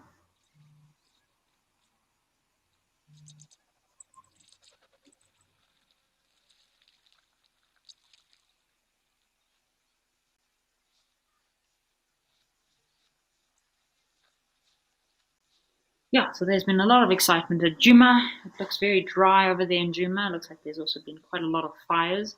So yeah, very excited to tune in this afternoon and see what is happening in Juma.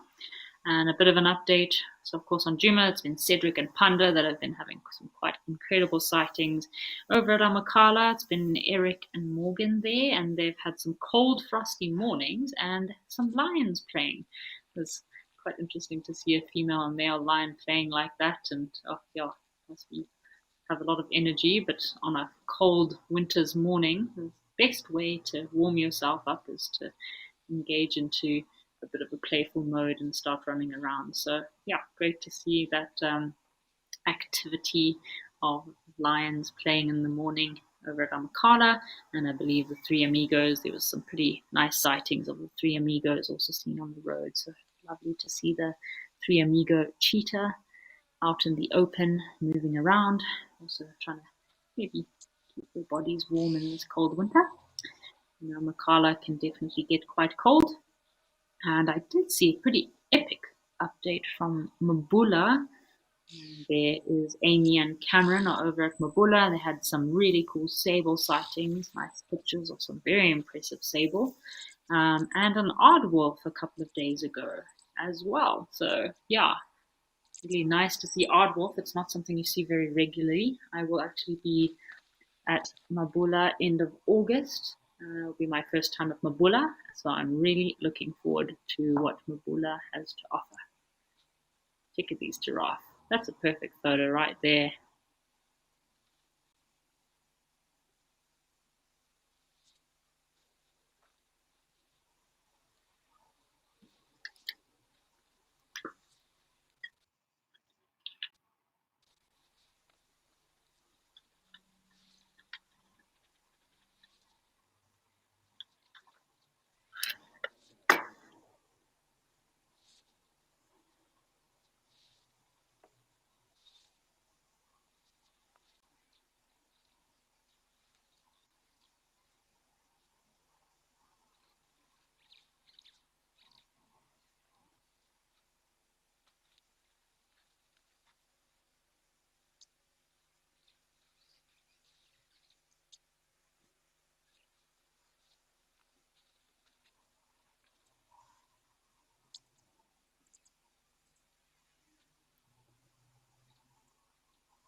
These oxpeckers are being a real pest. Poor giraffe.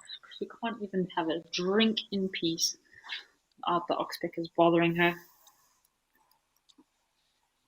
Just looking out to see. I love how giraffe sharks, they are definitely have got a good advantage of their height to see from long distances.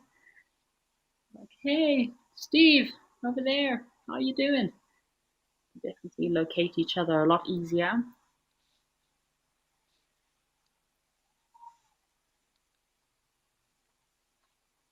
And they do have quite a nomadic family structure, so they don't have set herds that they sort of move in. They're quite nomadic in that they do move around within family groups. They don't always stay in the same group for a long period of time. So the height of a giraffe, obviously, a giraffe is one of the tallest land mammals, and the height is ranging anything from about 16 to 18 feet, or about 4 to 6 meters. Oh, here's another one. This looks like a new individual that we haven't seen before today. A lot darker in color to the other two that we had on the screen earlier.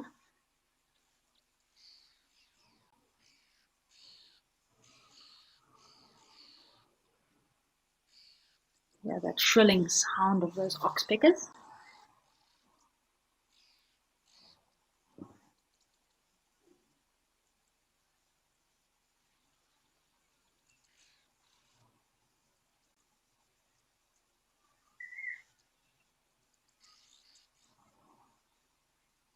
And he's also coming down to the waterhole for a nice midday drink.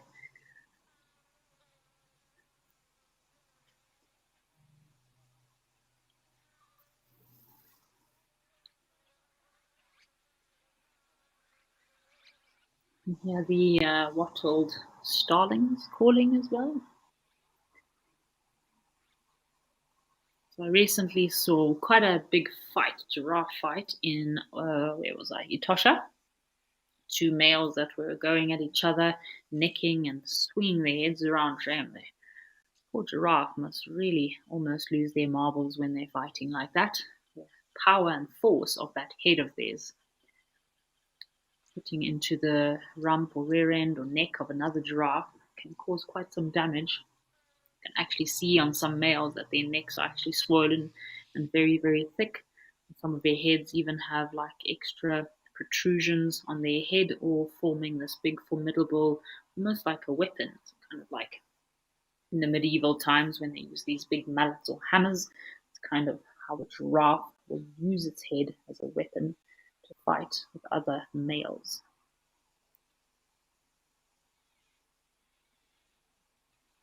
So Dana is asking about females and if it's easy to tell to the human eye if a female giraffe is pregnant. Yes, I would say maybe in the last, so obviously gestation period of giraffe is about 15 months, and they will, um, in the last 2 months, they will look rather large, I must say, and you'll see they kind of bulging of their stomach, but it's not always as obvious as one would hope. But definitely, I would say in the last month or 2 weeks of their pregnancy, you will see their stomachs bulging quite a bit. But actually, elephants, Dana, I do find elephants a lot easier to tell if they're pregnant. Um, looks like this could be maybe a young male, Flemin grimace. So he is testing the female's urine to see if she is fertile, which is rather brave of him because he's a lot smaller than her and not an impressive specimen. He's still a youngster, so chances of him getting a mating spot with her is very slim. But yeah, we're talking about pregnant giraffe, and yeah, so elephants definitely, I think it's a lot easier to tell if an elephant is pregnant. So generally, elephants' gestation period is anything from about 22 to 23 months. Actually, finding out that if a female elephant is pregnant with, if her offspring or fetus is a female, the gestation period is longer, whereas if she has her fetus is a male, the gestation period could be shorter. It's amazing all these things that we are learning, still learning every day. And yeah, definitely a big female elephant when she's pregnant. Oh, you can see from the side, and when she's walking, you look from directly from the back or directly from the front, you can see the bulging sides of her belly as she is very, very round. I was recently in Wangi National Park in Zimbabwe for my last safari, and there were a lot of pregnant females there, which shame is a little bit worrying. So, in different regions, you will have different peak periods birthing or the females to give birth. But generally, in most areas, the ideal time to give birth would be in the rainy season when there's enough food for everyone to go around and the little one doesn't have to worry about covering such far distances chasing after its mother. But it was a bit worrying in Wangi that, yeah, there were a lot of very pregnant females that are probably going to drop their babies soon. And with the drought that we are having this year, it's going to be tough on all those young babies out there.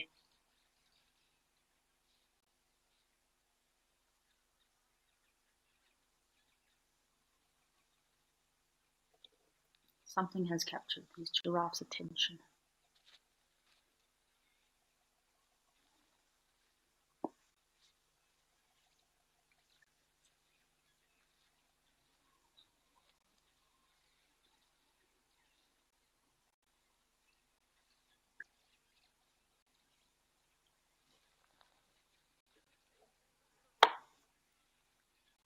Definitely very wary and cautious, these giraffes. It could be because there are some elephant bulls close by, but maybe they're just wary of the other giraffe that are in the area.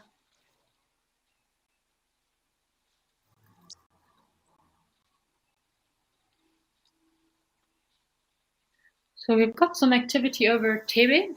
Let's see what is happening at Tebe.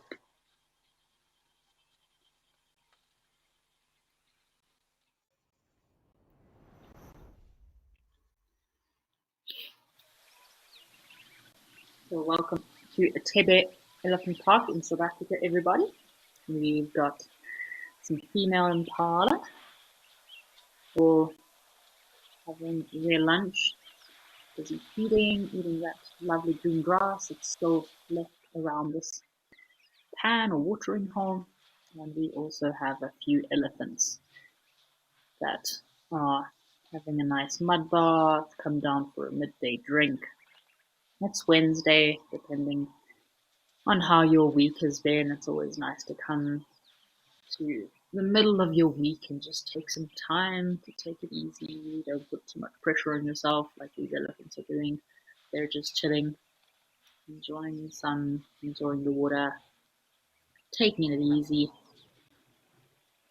So there's the two elephant bulls that are across it. These look like all bulls, all just kind of here for the same purpose.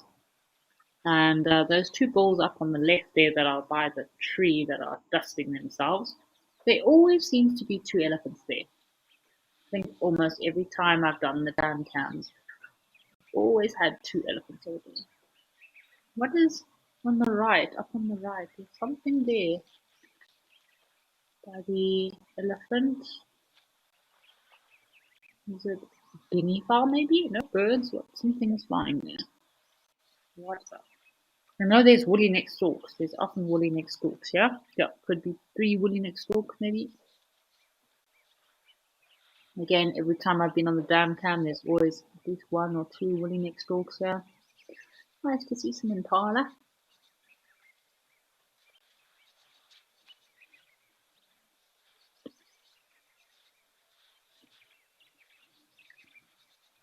Tebe is very well known for having quite large tuskers, I must say.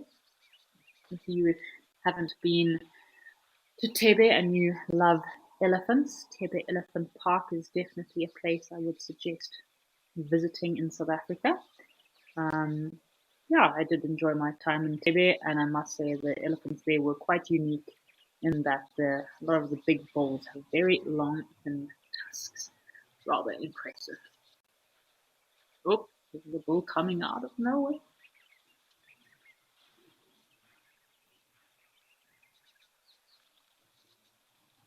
These two bulls are going to meet each other on the road and have a bit of a meet and greet. The new bull coming in is definitely a lot bigger, so this bull that's walking towards him better be a bit careful and get some sense knocked into him.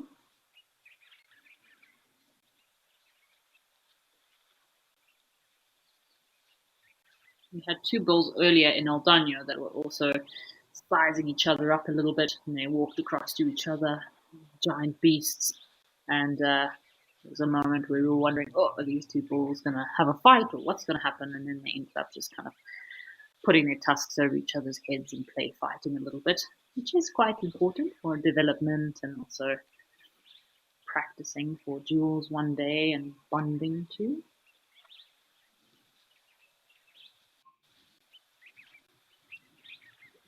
Some common bulbuls calling,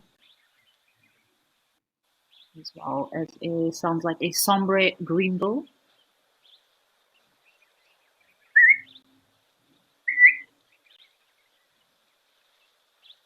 No impala enjoying themselves. I can't see this herd bull of the impalas yet. Seems like the females for now, but the bull must be close by. The ram, the impala ram must be somewhere close by. A lot more greenery here in Tembe rather than our other locations that we've been at today already. Yeah, Etosha, Kenya, and even Olifants River is looking rather dry, I must say.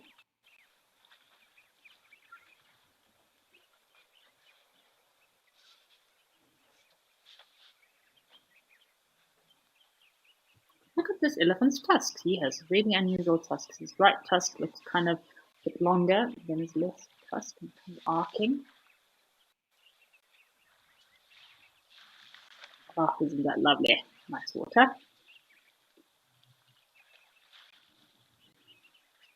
Look at these two boys.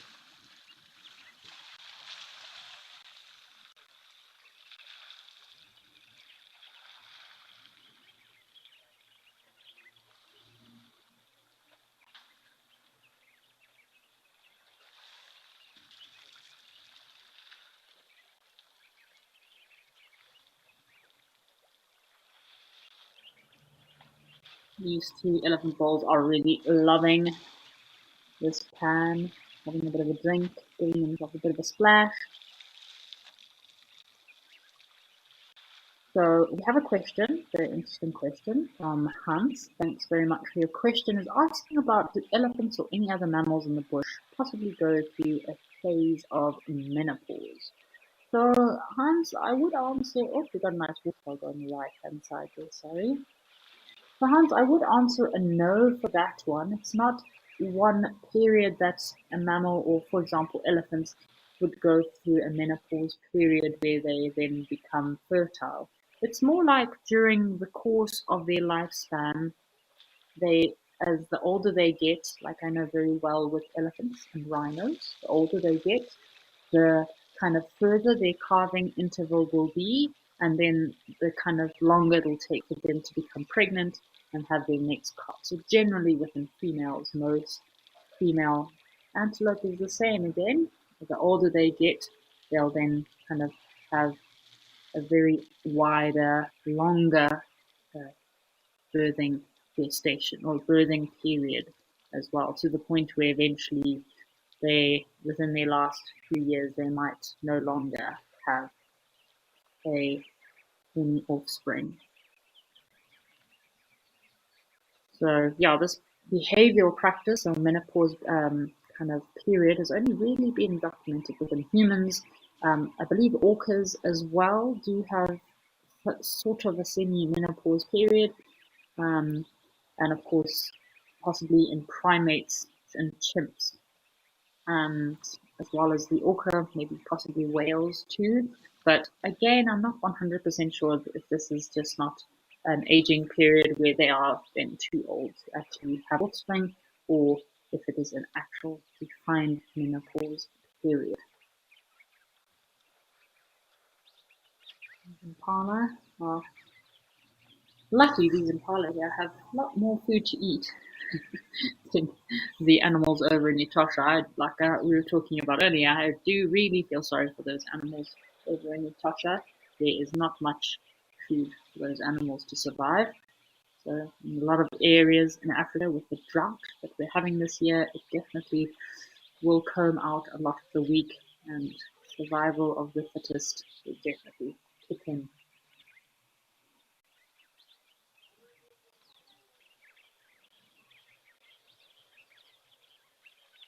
I love the sound of that sombre greenbill.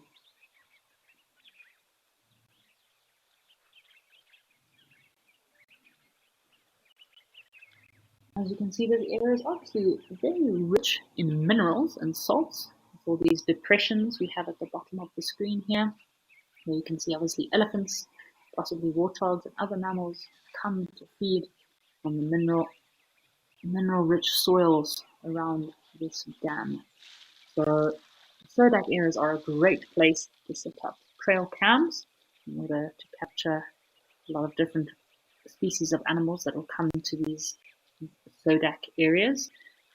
All animals, just like with people, have a requirement to consume a certain amount of minerals in the day. So you'll find a lot of these animals will come to Sodak areas. These are also protected areas. So if you ever in Africa, and again, if you're maybe on a self-driving vehicle in a national park somewhere, just remember that the off-roading policy is there for a pretty good reason, because like these Sodak areas, they are protected, so we don't want to damage or destroy them any more than what we need to. So always be careful of these Sodak areas. It's a very important place for wild animals. Little palm trees growing down there by the water, probably germinated from an elephant dung. Having a scan to see if there's any birds, anything else around, some possibly ringneck doves. I know this area's, we've also had some sightings before of some little bee eaters. Always entertaining to watch. They're super busy, feeding and flying and hawking all the time. These elephant bull's tusks are rather impressive, I must say. So obviously a way you can identify different elephants when you're compiling an elephant ID kit, identification kit, the tusks that they have and the tusk structure and how they are, the length and the angle is very important. So that's something you'll have on the ID kit, as well as the ears. The elephant's ears can help you to identify certain individuals, because not every elephant has the same outline of his ears. Some are a bit more damaged, some can be torn, some can have possible indents, deformities, or misshapen. Whoa, that sounded like an elephant. Rather unhappy. We'll have a few quiet moments to enjoy these lovely sounds of nature on this Wednesday afternoon.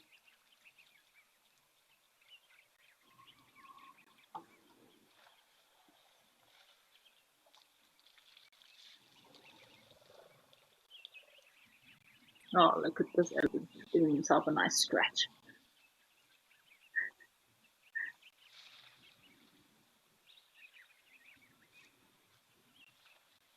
The elephants can obviously reach their trunk with a lot, like reach their bodies with their trunk, or use their trunk to scratch parts of their body, but there's certain parts of an elephant's body that you just simply cannot scratch at all. Imagine not having hands and having an itch and can't, you're not able to scratch. So that's why these elephants, big bulls like this, will often use a rubbing post to scratch parts of their body that might be a bit itchy.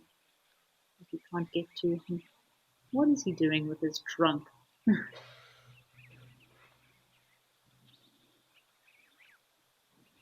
They'll often suck up water with their trunk and squirt it into their mouths.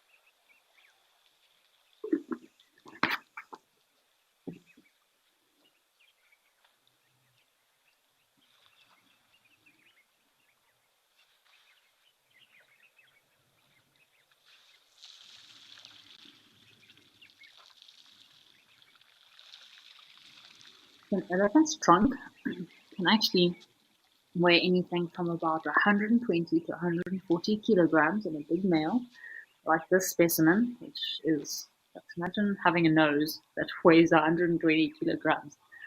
Wow, and that you have to carry around with you every day. And their trunk can hold anything from about 10 to 12 liters of water at one time. I mean, I know the average person per day is supposed to drink at least 800 mils to a liter of water a day.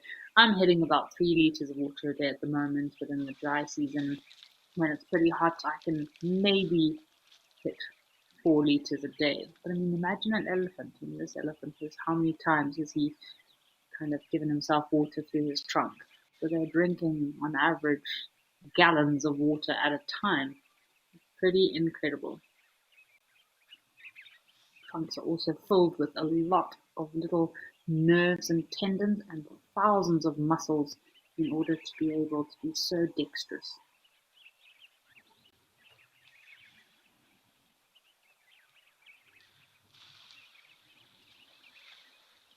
Over 40,000 muscles in an elephant's trunk, whereas a human only has around 600 muscles in an entire body. So imagine, in my entire body, or your entire body, we have 600 muscles, whereas an elephant's trunk alone has 40,000 muscles.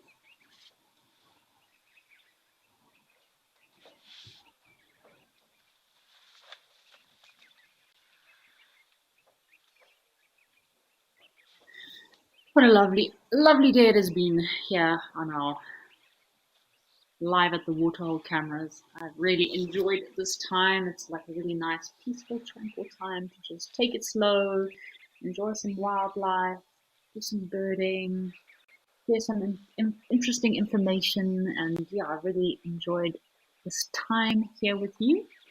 I hope that you will join us for this afternoon's sunset safari starting shortly. Maybe if we're lucky, we'll get to see Columba and her cubs. Maybe those lions are still feeding on that giraffe. That would be pretty epic. Seems like there's a lion party going on Juma at the moment with all of that lion activity. Yeah, please feel free to join us on the Sunset Safari, which would be quite exciting to see what's going on at both of our locations. Maybe we get the three amigos at Amakala, three cheetah amigos. But anyways, from me here at the live at the waterhole cameras, I want to thank you for joining us today. And I will be with you tomorrow as well. So anyone who would like to join me, please feel free. And yeah, thank you for a lovely day watching the wildlife on our cameras here. I'm going to leave us to have a moment of silence before we tune out. So from me, Kerry Dupree here, have a lovely day.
what happened, but broadcasting from these wild locations live comes with some challenges.